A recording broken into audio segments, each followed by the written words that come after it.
over 2 years, you've been asking me to rank the Dreamworks animation films. So now, after 6 months of movie watching, it's time to stop and rank all 39 theatrically released or intended to be theatrically released Dreamworks animation films from the worst to the best.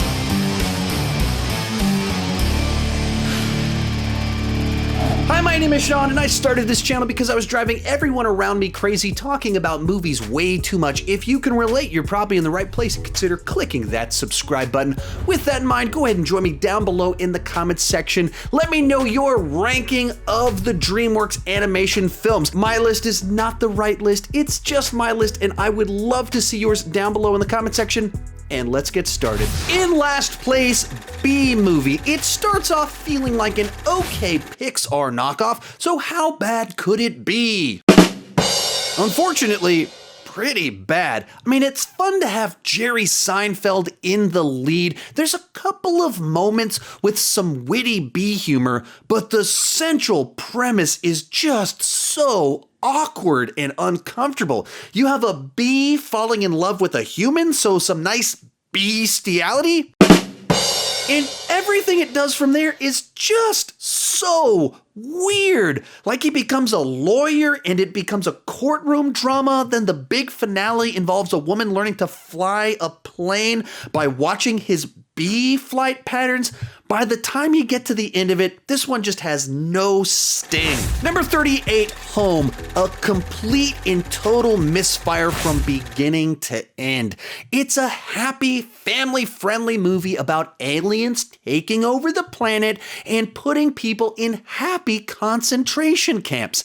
It's not so cute or happy as soon as you think about it. It thinks it can get away with that because the aliens are so quirky and naive, but it really doesn't work. Beyond that, the way that the aliens talk is annoying, and Jim Parsons' character in particular is supposed to be the most annoying of all of them. So the plot was annoying, the characters were annoying, the way the characters talk is annoying, and anytime you say the word annoying this much inside of a movie review, it's a bad sign and annoying in and of itself. Next up is The Boss Baby. This movie has energy to spare, but all directed towards a tedious story. Maybe there's some sort of interesting idea inside of this film, but it just feels so overblown with just a series of nonsensical ideas, and the entire thing replaces wit with farts, vomit, and dancing. There's also a lot of problematic messages and themes here. Like, I get it's targeting children, but anyone old enough to actually play out the implications of what's going on in this story will probably have a lot of issues with it. But we do have a sequel coming in just a few months, so bogus. Number 36, Trolls World Tour. The basic premise here about the 6 strings, the troll tribes, and Poppy trying to bring them together feels like a fun and absurd take on epic journeys. But the movie, instead of being a fun send-up of epics and the hero's journey, is instead an oddly preachy film that can't seem to get its message straight. Clearly, it wants to be a movie about unity and accepting people who are different. But as soon as the adventure begins, it makes it very clear that people who are different are very dangerous. The movie is all about not breaking up into different groups over our differences. And as soon as they unite, Poppy and Barb form a girl group. The movie simply can't decide what it's all about. Poppy trying to prove herself as queen. Prejudice being bad. Cultural appropriation. Differences are good and important. Unity. It simply can't decide what it is and what it's about. But one thing it is not is good. Oh yeah, and unlike the first movie, the music isn't even memorable this time around. At number 35, Antz. Dreamworks Animation's very first film is an odd one.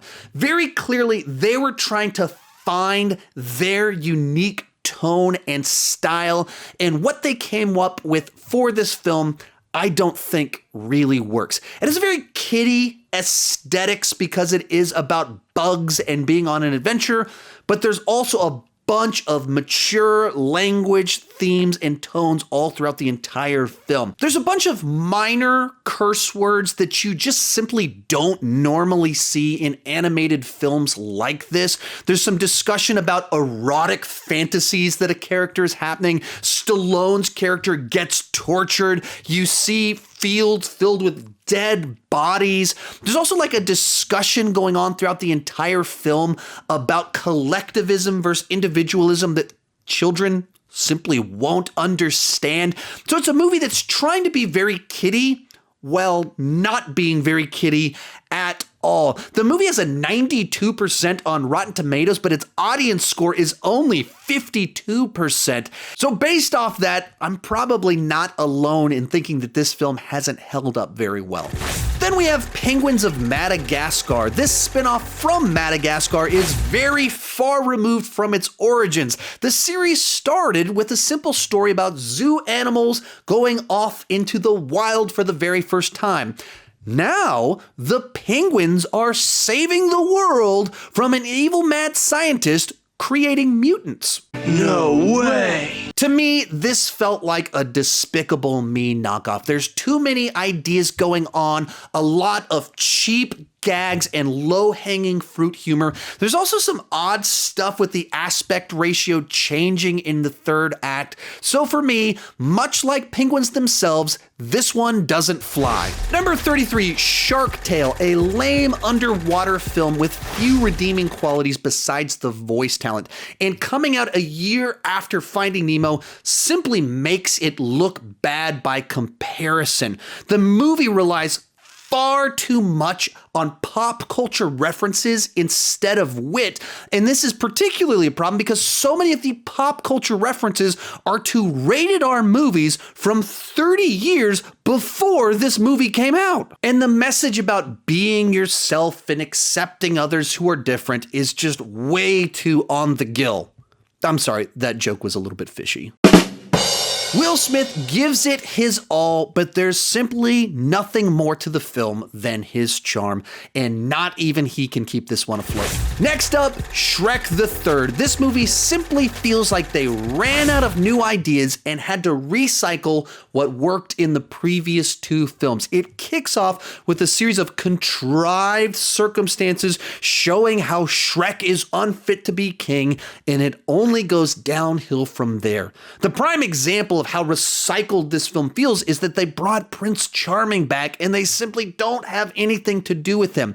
Even the idea of bringing King Arthur into it should be a really good idea for this franchise, but it just falls flat and this movie has nothing new to offer the franchise. Number 31, The Road to El Dorado. What should be a fun adventure about two guys seeking fame and glory is spoiled by a pair of unlikable leads. They're just too selfish and manipulative to be characters that I can root for. And unfortunately, the plot is too familiar. Therefore, we're on an adventure that we've seen before with a couple of characters we don't want to go on it with.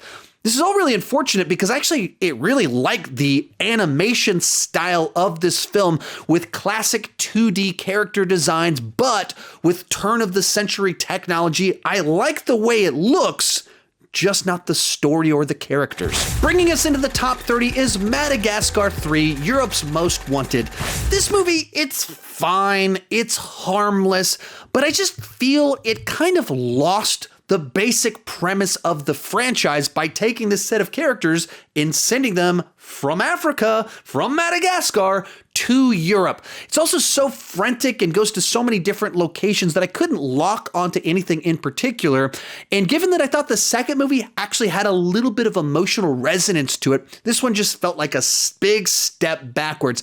Now, where it ends things, I think kind of tied things together nicely a little bit, but overall, just kind of a dull addition to the franchise. Number 29, Monsters vs. Aliens. It's got a fun premise, a lively set of characters, and a talented voice cast, but it doesn't do anything interesting with the concept. It's a very action-heavy film, so you see a bunch of alien verse monster situations, but when it comes to the humor, it's not nearly as sharp as it should be. And it tries to give our lead character a character arc by making her fiancé a big jerk, but the whole thing just felt really weak to me.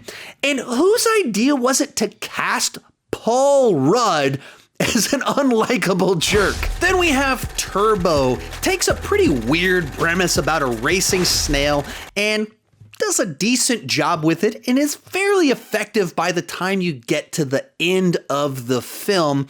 But there's a few too many things going on here, as you have a snail that wants to be a racer and is misunderstood by the people around him. He gains superpowers. There's other snail racers with their own set of superpowers, kind of. You got the taco truck guys. There's so many moving parts that I don't think it does any one of them particularly well. So you have a okay movie that doesn't distinguish itself with any one particular thing. At number 27, Sinbad, Legend of the Seven Seas, a fun enough adventure. I always like to see these later 2D animation films. I love the way that they kind of look, but our lead character here, once again, just isn't likable enough for me to want to go on this adventure with him. At the beginning, he's just a bit too foolish and selfish for me to care about what happens to him. It's also a fairly generic quest film, and there's a lot of these types of films out there, and it's not one of the better ones of the bunch. So when I'm in the mood for watching one of these films, probably gonna pick something else. Number 26, Trolls. The basic premise of the film involves trolls fleeing for their lives so that they're not eaten alive.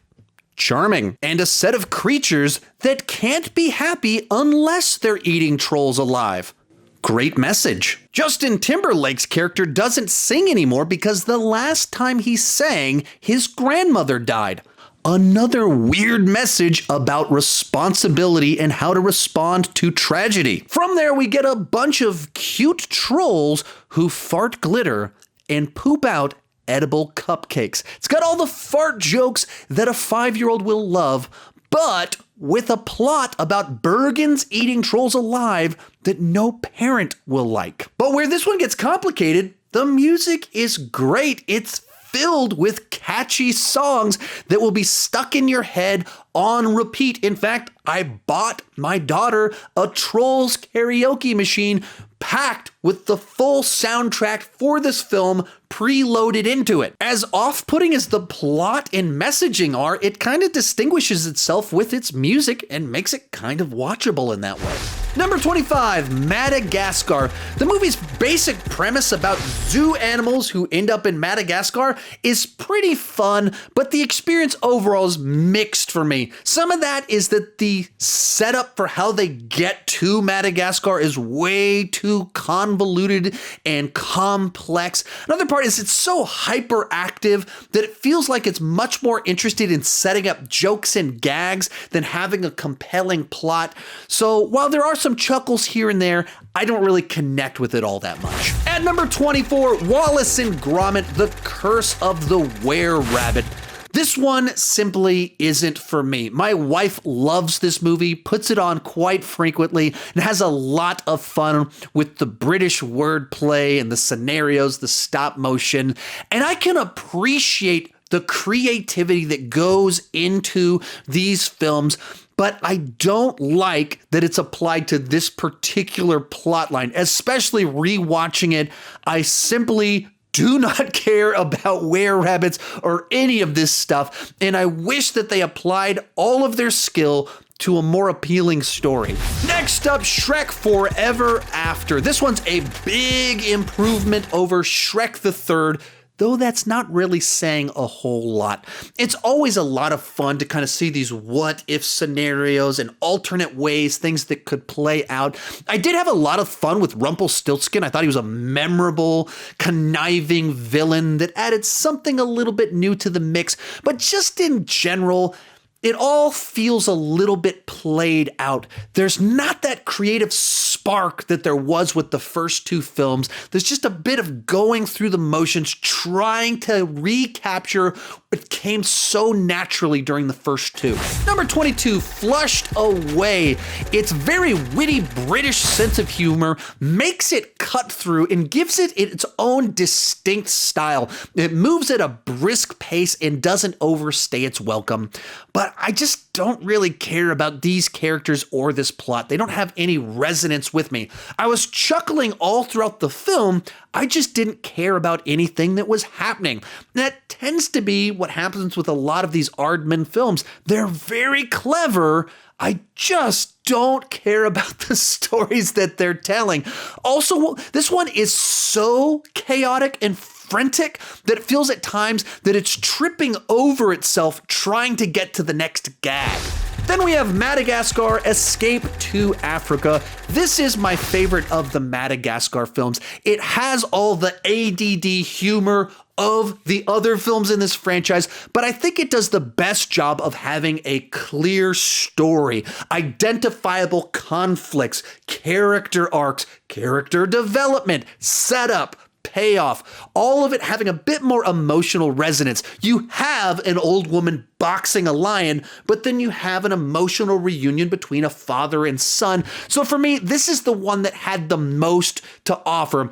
At the same time, given the placement on this list, I'm not the biggest fan of this franchise in general, but this is my favorite of the films. We've made it to the top 20 with Spirit, Stallion of the Cimarron, a more serious animated film with little touches of history. I actually went into this one knowing very little about it. I knew it was about a horse, but I had no clue it was set 150 years ago and featured a bunch of sweet tunes from Bryan Adams. Get off of my back and into my game. The animation is quite stunning, and it's a little bit like Braveheart for horses.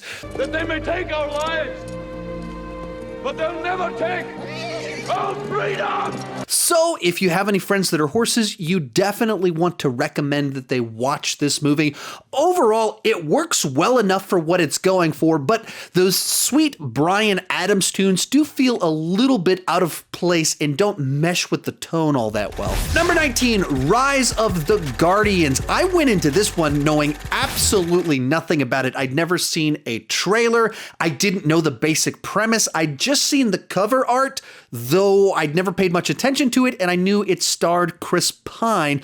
Beyond that, it was all new, and I thought it worked well enough. The big standout here is Hugh Jackman as the Easter Bunny. That was a fun twist on a character that you wouldn't expect to be this harsh and abrasive. Kind of enjoyed the adventure of it. The animation is quite good, though I didn't like the actual designs themselves for the most part, in particular for the human characters. Easter Bunny, once again, looks very cool. So all in all, a very pleasant surprise, though not necessarily a fantastic film. Next up, The Croods, A New Age, a pretty nicely constructed piece of family entertainment.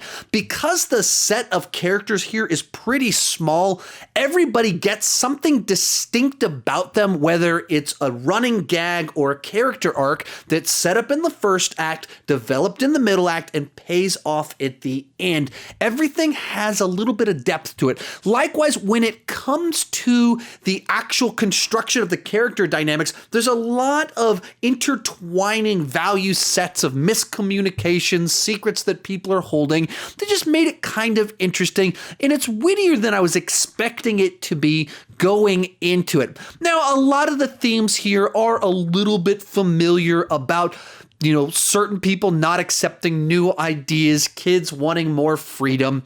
But all in all, a fun time. Coming in at number 17 is Captain Underpants, the first epic movie. This is a bit of a tricky one for me because I don't tend to be into a bunch of potty humor, but this movie is executed rather well. Instead of relying on being gross to get a laugh, this movie actually sets up jokes with punchlines. There's something clever. It finds a spin on a situation while it is a lot of potty humor and and base level stuff. They are actual jokes. Likewise, my kids are big fans of the author who writes the Captain Underpants books. They in particular like Dogman. And so we actually know some of the source material, and they did a good job of translating his style, his humor, his writing to the big screen and found a creative way to animate it. So while I might not be the target audience for this one, it does what it's going for rather well. Number 16, The Croods. Now, this is a movie that I hadn't seen until about 5 days ago, and I'd always assumed the worst of it in that it was just a bunch of dumb caveman humor. Well, technically, that is correct. It's not just dumb caveman humor. No way. It has a lot more heart to it than I was expecting, and actual character arcs where you see people grow throughout the course of the film in interesting ways. Now, there's no shortage of moments of people getting hit in the face with rocks, but a lot of it is actually kind of clever in the way that it plays out. So all in all, this one actually kind of impressed me a little bit. Next up is Puss in Boots, a spin-off that takes a fun character and puts him front and center, and it has a lot of the best elements of the Shrek franchise. It has a fun spin on some fairy tale elements, but because of the lead character, it feels distinct and different from the other films in the world of Shrek. It might not have the most memorable plot in and of itself, but the world and the characters are just pleasant enough that it makes for a very digestible adventure. At number 14 is Megamind, another fun concept with a great voice cast, this time with a misunderstood character that decides to turn to crime in order to find significance. He has a rivalry with the superhero and all kinds of redemptive arcs throughout the film. Plays around a lot with our concept of heroes and villains, who's good, who's bad. Our villain has a good heart, he's just misunderstood, and our hero, pretty selfish, not such a great guy, just kind of charming. Where this one loses me just a little bit, because I know a lot of you love this movie, you've kind of told me in the comment section, is that because of the nature of messing with good, evil, heroes, villains, I didn't feel like I had anyone that I was really rooting for in this situation, but still overall, just a fun twist on a genre that's very popular these days. Oh yeah, it's also got a great soundtrack. It's a little bit like Hard Rock's greatest hits. Number 13, Kung Fu Panda 3. This is a set of characters and world that I love to go to,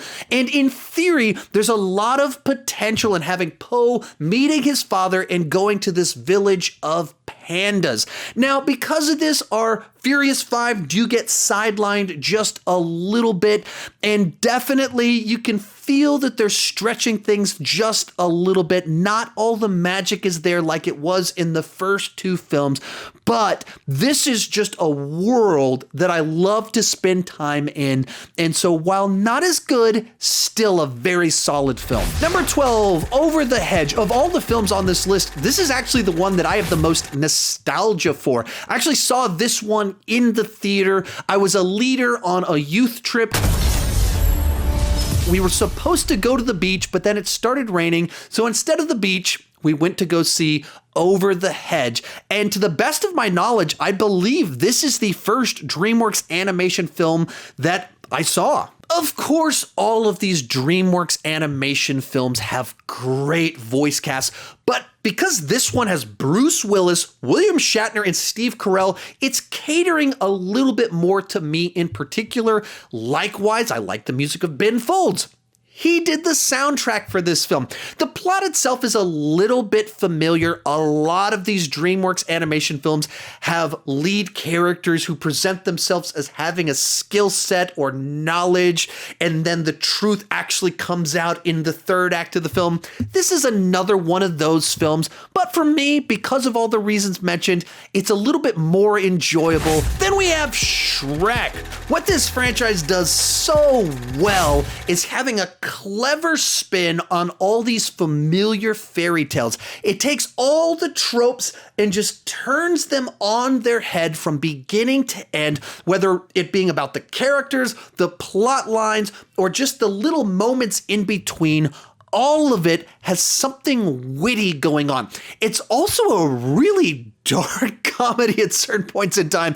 You have her starting to sing and a bird explodes and then it cuts to them eating the dead bird's eggs. Now I know Shrek is an absolute classic for many of you that grew up watching this film, so me not even having it in the top 10 is probably sacrilegious to you. Just keep in mind, this movie came out after I'd graduated from high school. How do you do, fellow kids? What? And so keep that in mind with my placement. I'm not throwing any shade. It's just not one of my favorites. Bringing us into the top 10 is How to Train Your Dragon 2, the Empire Strikes Back of the Dragons trilogy. The stakes are higher, the action is bigger, we have big revelations about parents, and whether you're talking about the death of a specific character or the turning of Toothless, this is easily the darkest of the three How to Train Your Dragons films. But by going to kind of new places with the family dynamics, it manages to keep the emotional resonance without feeling like it's rehashing what came before.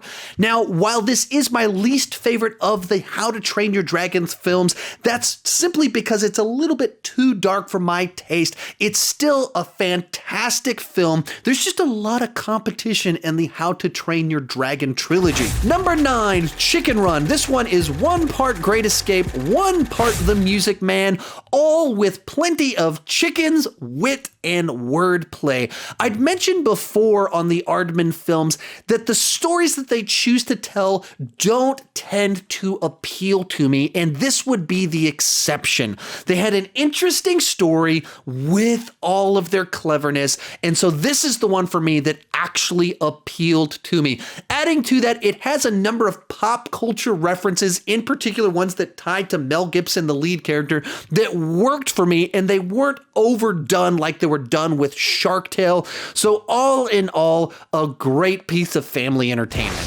Next up, The Prince of Egypt, possibly the most mature film on this entire list, and it does a really good job of condensing the story of Exodus into an hour and 40 minutes. And while it doesn't water down some of the more dramatic and traumatic elements of the story of Exodus, it's done in a way that can still be appealing to children. There's certainly plenty of creative license taken and adaptation with the story, but it makes for a compelling narrative with stunning animation and characters in relationships that you actually care about. Number 7, Shrek 2. This film takes the foundation of the original and builds upon it, and because of that, it's a sequel that's even better than the original. Some of that is that there's some great new characters here, with Puss in Boots being added into the mix and a better villain with Prince Charming. Some of that is that they were just on a creative hot streak going into this film, so all the wit, cleverness is still there, but without the constraints of having to establish all the characters, it can just tell a better story with better jokes, and this is one of the examples of a sequel better than the original. At number 6, Abominable. This is a movie that I went into with absolutely no expectations and was kind of blown away by it. At its core, it has so much heart and finds all these interesting and unique ways to tell its story. A big part of that is its use of music and sound design that I just find captivating. Even its use of Coldplay songs works in the context of this movie. I love the use of music and sound in this film. And on a plot level, there's several twists and turns all along the way that I found to be effective, so I really enjoyed this film. In 5th place is Mr. Peabody and Sherman, an energetic film with a nice mix of time travel, history, wordplay, and chaos, But at its core, the story is all about the relationship between a father and a son. Granted, the father is a dog. The film has a huge bag of comedic tricks, from lots of dad jokes and puns to classic irony to even some potty humor, but always with a punchline. Likewise, the movie's action is actually handled really nicely, from the choreography and some of the fights to the fact that the camera's always moving. It's visceral and dynamic, while of course being very cartoony. The movie is jam-packed with earned conflict that just keeps compounding. Every time they try and fix one problem, it sets up the next problem, and all of this is before time travel gets involved, where it gets really complicated. All in all, I really like this movie, and I feel it's greatly underappreciated. In fourth place is Kung Fu Panda. This movie takes what is a very silly premise about a panda doing kung fu and handles it in a pretty serious manner. While it does have all the silly and goofy jokes that the premise requires, it also dives into parent relationships, identity, jealousy on a level that's much more mature than you would ever expect from a movie about animals doing martial arts. Beyond that, the gags work and the action is handled really nicely. When you put it all together, it's a great little film that's funny, heartfelt, and exciting.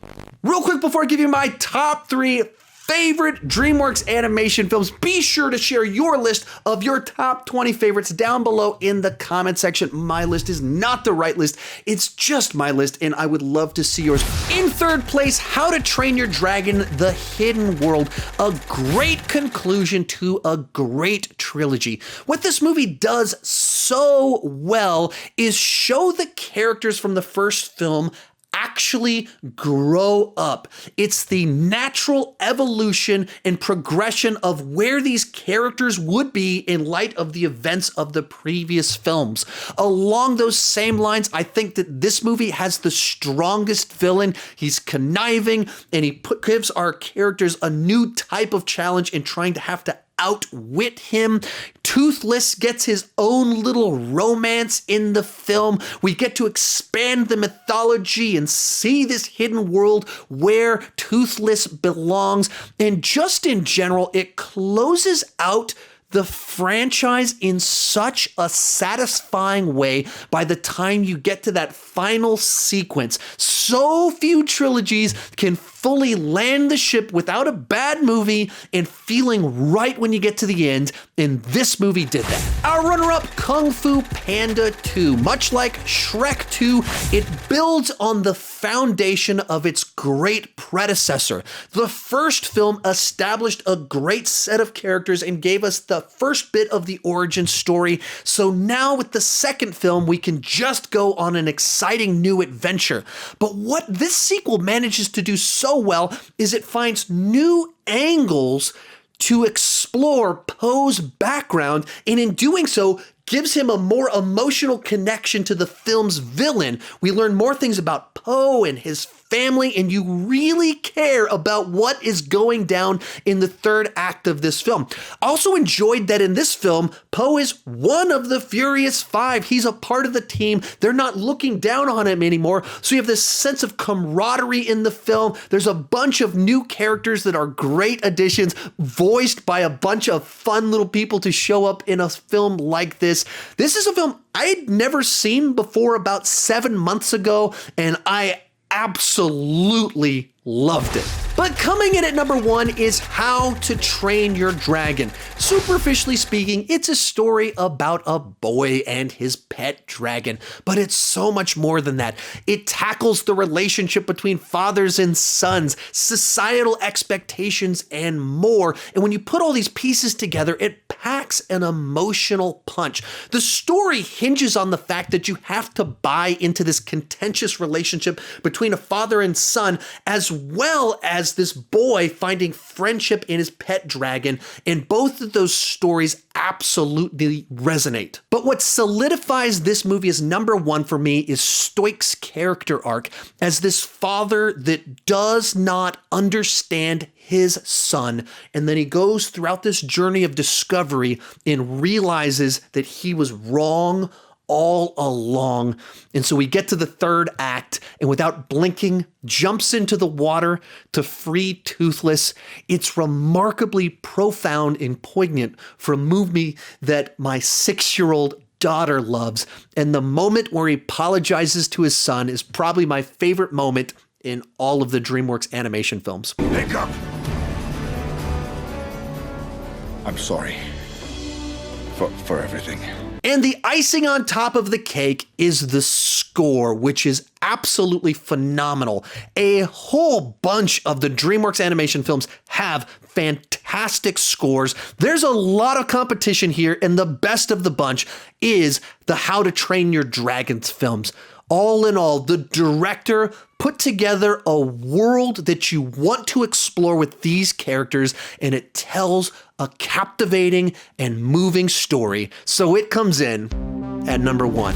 I sure hope you've enjoyed this 2-part series ranking all 39 DreamWorks animation films. If you want to see me go more in depth with some of these films, check out that playlist right over there where I've ranked these franchises and gone into more detail talking about them. Thank you so much for watching, and keep talking movies too much.